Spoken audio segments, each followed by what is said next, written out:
Moments after Russian President Vladimir Putin announced that he would proceed with a military operation in Ukraine on Thursday, explosions battered cities across the country. Мною принято решение о проведении специальной военной операции.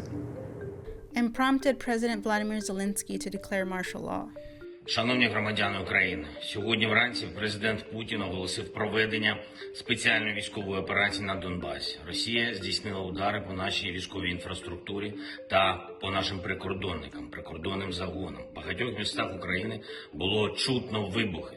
Ми вводимо воєнний стан на всій території нашої держави. Хвилину тому я провів розмову з президентом Байденом. Сполучені Штати Америки вже почали гуртувати міжнародну підтримку. Huge traffic jams formed in the Ukrainian capital as residents tried to flee. And so today, in fact, the most people we saw were near the various metro stations, which have been turned into bomb shelters for people to go and hide from any prospective Russian bombing. It was something like out of a World War II movie, frankly, with all these families, people bringing children, pets, whatever backpacks they can carry over to a station and just going underground and trying to find some space where they could install themselves and spend the night before, just to see what to do if they can get out of here and go to the west. Video showed Russian armored vehicles advancing into mainland Ukraine from Crimea. Meanwhile, the US and the West prepared to impose sanctions on Russia for an invasion that they had warned for weeks was coming, but that Moscow had denied was planned. Today, I'm authorizing additional strong sanctions and new limitations on what can be exported to Russia. This is going to impose severe cost on the Russian economy, both immediately and over time. With an autocrat like Vladimir Putin, there are only a handful of options in terms of trying to change behavior or deter a leader like that from an invasion. Military force, that's something that Washington and NATO allies have ruled out, taken off the table from the start. That leaves really shaming, public shame, political isolation. Vladimir Putin is, like Donald Trump, immune to shame. He's impervious to that, and he's already pretty politically isolated from the rest of the world. That's not going to work. That leaves the West with economic sanctions. Putin has publicly said that he doesn't regard Ukraine as a separate country from Russia, or the Ukrainians as separate people. He sees himself as trying to reconstruct an empire, Russian empire, a la Soviet Union, with that kind of influence and power, and to become a superpower again. This is at a time when his economy has been declining, and there's so much corruption. It's a very dysfunctional place in many ways, and so he's seen that decline, and he thinks that if he gets Ukraine back, he has a major building block for recreating this this Russian empire. Russia's invasion of Ukraine followed months of Russian military buildup along Ukraine's borders to the north, east, and south. This invasion, of course, didn't come out of nowhere. There were already signs just a couple of months ago in November when troops started building up along Russia's border with Ukraine.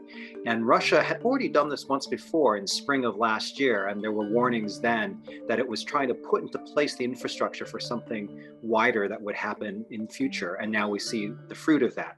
And up in the north, in Belarus, which is a very strong Russian ally, there had been joint military drills between the Russian and Belarusian forces that they said were just practice drills and that Russia would withdraw after a week.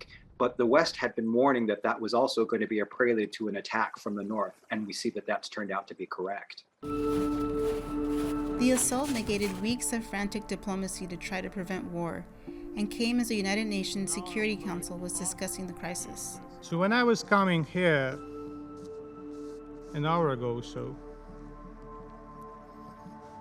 I was intending to ask the Russian ambassador to confirm on the record that the Russian troops will not start firing at Ukrainians today and go ahead with the offensive. It became useless 48 minutes ago. Because about 48 minutes ago, your president declared the war on Ukraine. So I'm going to begin to impose sanctions in response. Before the invasion, the Biden administration announced its first round of sanctions. And so Biden came out and sanctioned 2 Russian banks and a handful of oligarchs, Russian elites, the millionaire, billionaire types with money all over the world. Froze their assets, froze these 2 Russian banks. And that was really a beginning step, the administration said. They said, when Putin escalates, we will escalate further. On Thursday, his administration hit Russia with new sanctions targeting several of the biggest Russian banks and Russian oligarchs. Back in Moscow, a protest against the invasion of Ukraine broke out on Thursday. Russia, of course, is not a monolithic state. It is an authoritarian one. And so President Putin controls all the levers of power, and he certainly suppresses dissent.